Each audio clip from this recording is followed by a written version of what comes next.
Bismillahirrahmanirrahim. Assalamualaikum warahmatullahi wabarakatuh.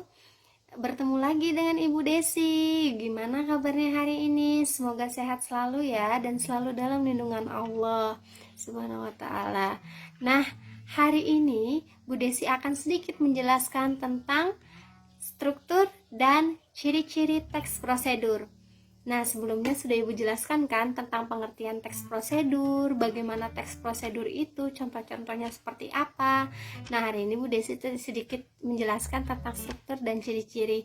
Bu, struktur itu yang bagaimana? Nah, struktur itu merupakan bagian-bagian yang ada di dalam teks prosedur. Yang pertama, biasanya kalau di dalam bagian teks ada apa yang pertama? Ya, yang pertama ada judul.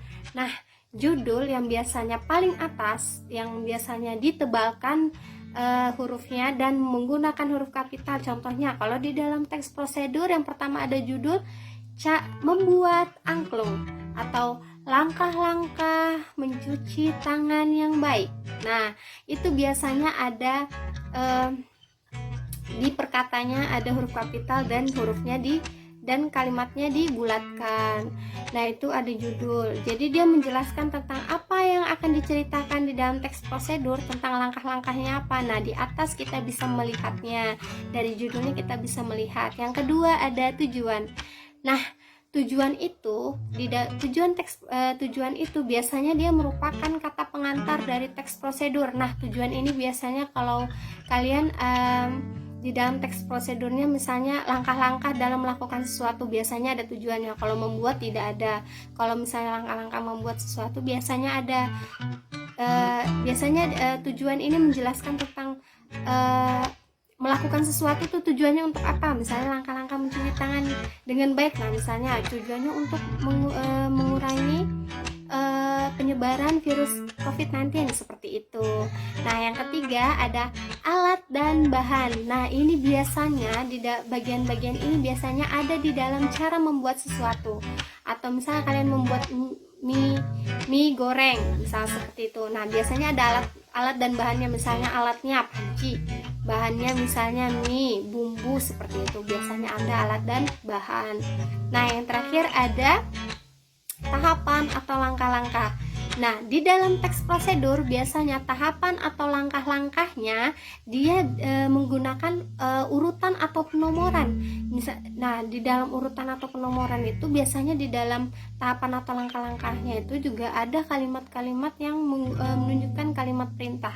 Misalnya yang pertama, siapkan panci, lalu aliri air di dalam panci seperti itu.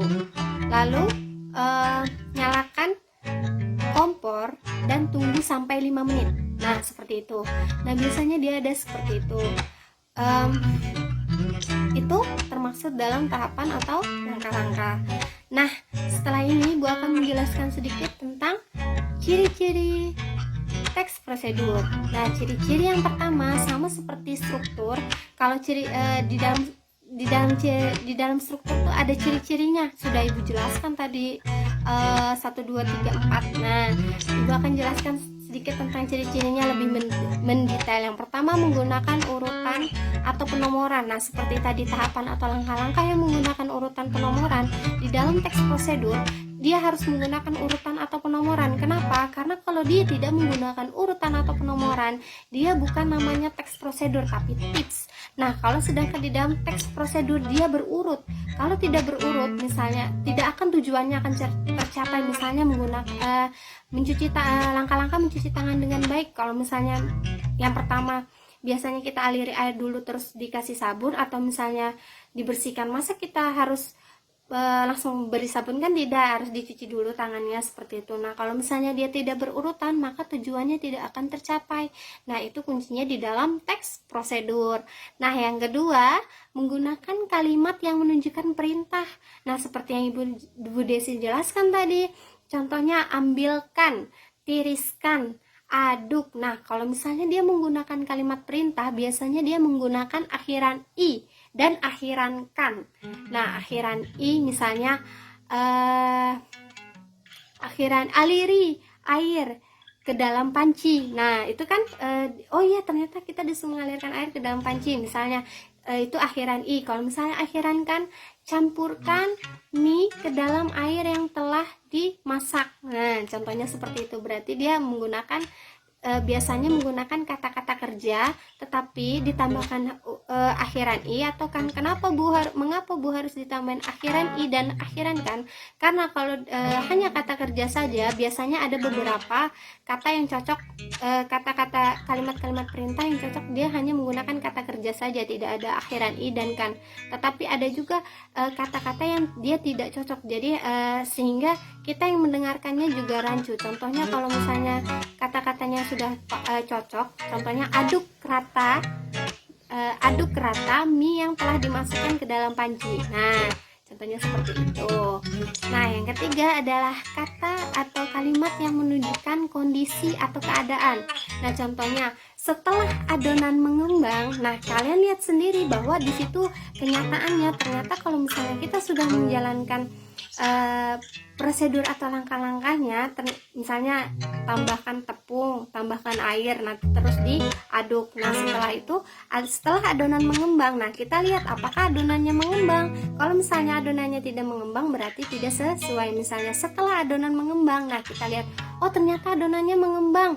Nah, kita lihat berarti kita sesuaikan dengan kondisinya. Berarti kita lihat teks itu memang benar-benar nyata dan benar-benar sesuai fakta. Oh iya, adonannya sudah mengembang. Setelah adonan mengembang, kita harus mencampurkan dengan telur. Contohnya seperti itu. Oh iya, ternyata adonannya mengembang, kita campurkan dengan telur. Nah, itu juga harus kita lihat.